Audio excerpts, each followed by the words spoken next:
everyone, this is Catherine Toon, and I have yet another yummy morsel for you today. I love ministering to people out of the things that have really ministered to me. I've been able to digest them and get the nutrients, and then I'm able to feed you, and that is just a happy thing. So we have titled this particular video nugget, "The Energy of Love." So that's kind of interesting. But the verse this comes from is from Philippians 2:13, and I'm using the Amplified. Actually, the classic version is the one that actually really ministered to me. And it goes, "Not in your own strength, but it is God who is all the while effectually at work in you, energizing and creating in you the power and desire to will and to work for his good pleasure, satisfaction, and delight." Now, so what is all that? That's like cool, but what is that? Okay, well, let's unpack it a little bit, because the big focus is all about God and what he's doing. Because how many of you know we get tired, we get bored, we get cranky, we get messed up, we get stupid, we just get all sorts of weird things. And so in order to make an impact in anything, it doesn't have to be this huge ministry vision, all that's great. You go with your bad self with that. But it could just be like, how are you in your relationship with your spouse? What's the deal going on with you and your kids?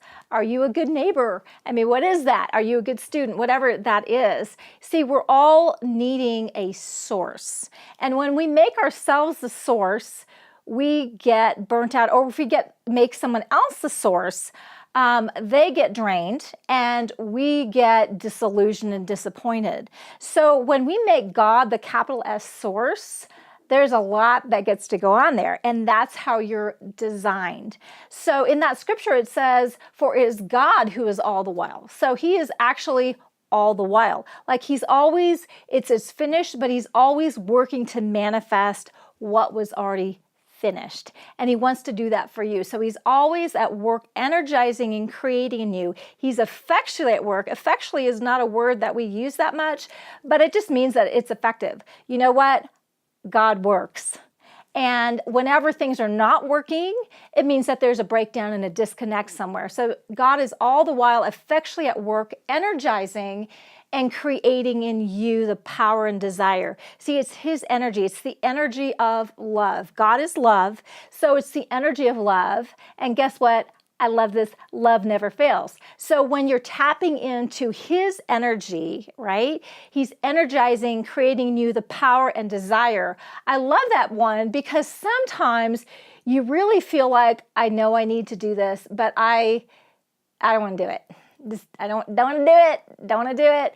But the truth is that God can actually create the desire in you for something that you know you're supposed to do, that you should do, that is a God thing to do, but you just don't want to do it. And you know what? Sometimes that means in kind of submitting to God, you say, okay, God, I don't want to do this, but I'm willing to do it if you give me the desire. I'm willing to do it. Or sometimes if you really don't want to do it, you could be willing to do it. Or if you really, really, really don't want to do it, you could be willing to do it. And he can create in you the power and the desire to will and to work for his good pleasure, satisfaction, delight.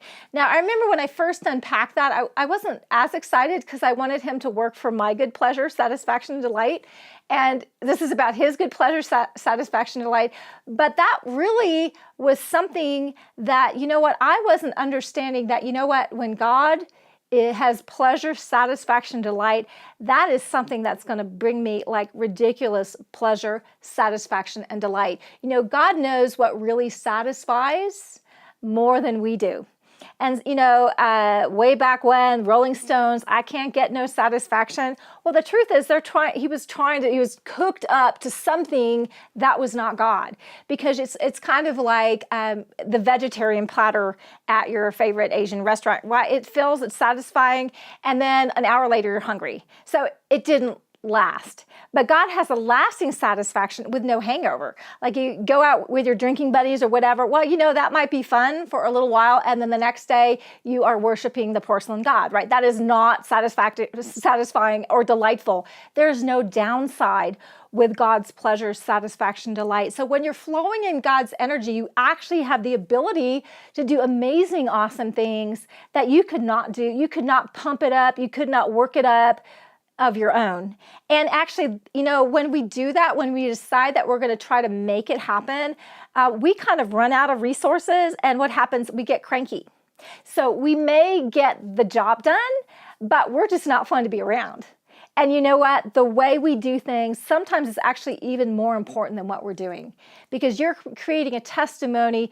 You're creating a testimony at the grocery store. You're creating a testimony at the coffee shop. Wherever you go, you are saying, this is who Jesus is. And if you're cranky and whatever, well, people are not going to want to flock to this God who is a cranky God, okay? And that is not representing him rightly. So just kind of a reminder, like when you're falling into that place where you're running out of energy, you just need to hook up to the source. You need to hook up to the capital S source, and that source is love, and that source is wild about you, and he's so available for you. So I hope that encourages you. Check out the rest of the goodies at catherinetoon.com. We've got chapter downloads. Check out my new book. Maybe by this time it won't be that new anymore by the time you see this, but it's called Marked by Love, and that will be a major uplift for you.